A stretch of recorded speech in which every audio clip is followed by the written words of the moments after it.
And they're locked up. And they're off.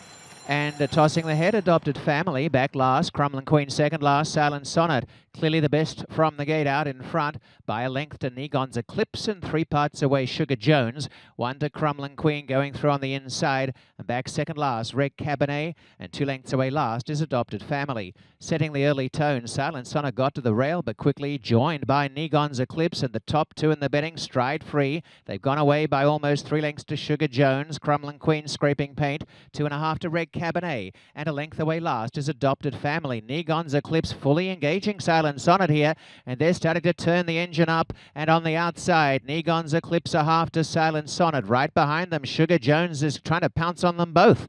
And on the inside, Crumlin Queen, so not much peace up front. Red Cabernet, 3 behind, starting to get closer. And last is Adopted Family, the half 47 and 2, and it's Niigon's Eclipse the leader, and they have a half mile to run in the Victoriana. 1 1/4 length to Sugar Jones, third Silent Sonet, 1 away Crumlin Queen, 2.5 to Red Cabernet, and last of all Adopted Family. Niigon's Eclipse, 3/8 to run by 1 length. Sugar Jones attacking on the outside. Back third Silent Sonet. Crumlin Queen running on. And to the outside, Red Cabernet starts a move. Sugar Jones on the outside. And Niigon's Eclipse stride to stride. Down the centre, Crumlin Queen. And running on is Red Cabernet. Red Cabernet a threat to both these leaders. Niigon's Eclipse on the inside. Tackled by Red Cabernet down the extreme outside. And then Sugar Jones and Red Cabernet has burst to the front and raced away from Niigon's Eclipse. And Red Cabernet draws off to win the Victoriana Stakes. Red Cabernet, 3.5 lengths. Niigon's Eclipse second, Sugar Jones third, and Crumlin Queen fourth. 141.34.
Red Cabernet plays a sweet song for the Piano Bar Racing. Emma Wilson aboard for owner Jim Menzies, and great to see Ian Black back with us in the stakes winners enclosure as well. Emma Wilson has won numerous stakes races throughout her career, but something tells me this one is extra sweet considering what you went through this spring.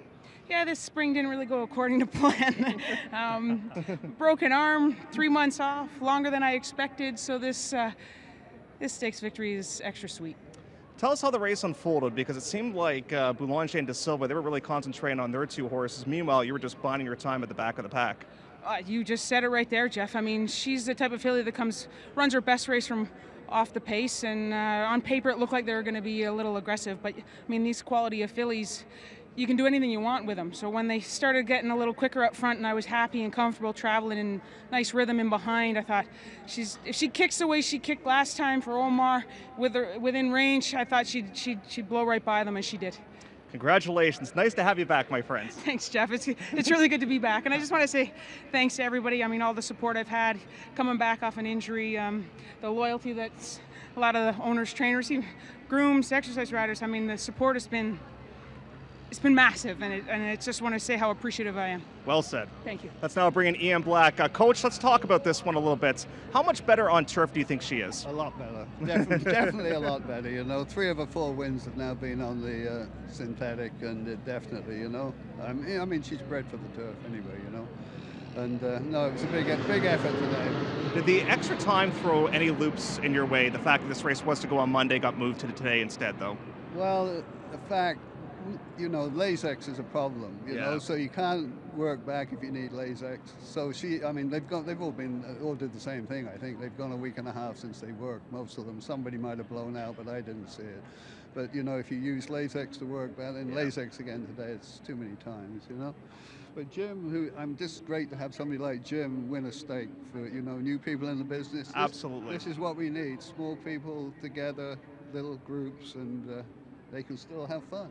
Well said, Ian, and we'll talk to Jim. And I understand a little birdie told me that you're a big Leaf fan, so we're going to get along just fine, my friend, because this is the year. This is the year. So it is. Stakes victory or Stanley Cup win? What would be a bigger deal for you? Stakes victory is a much bigger deal. As big a Leaf fan as I am, this doesn't get much better than this, I must say. Just tell us some of the storylines behind the ownership group that's involved with this piano bar race and how you came up with the name. So there are a number of us that are involved. There's 6 different people that are involved in owning it, my sister amongst others. And we're all fairly close friends, and there's a particular place that we go on vacation where there's a piano bar there that we all like to congregate at. So when we decided that we wanted to own some racehorses, we were trying to think about what a good stable name would be. Piano bar racing just kind of came naturally. So that's where the name comes from. Safe to say a couple of bottles of red Cabernet as well? That will be happening this evening, yes. Congratulations. As we Thank said, you. great to see newcomers to us here at Woodbine in the Stakes Winner's Circle. And go Leafs, go, my friends. Absolutely. Thank you very much, Okay, Jeff. there you go. Jim Menzies, part of the Stakes ownership group involved with red Cabernet in today's Victoriana.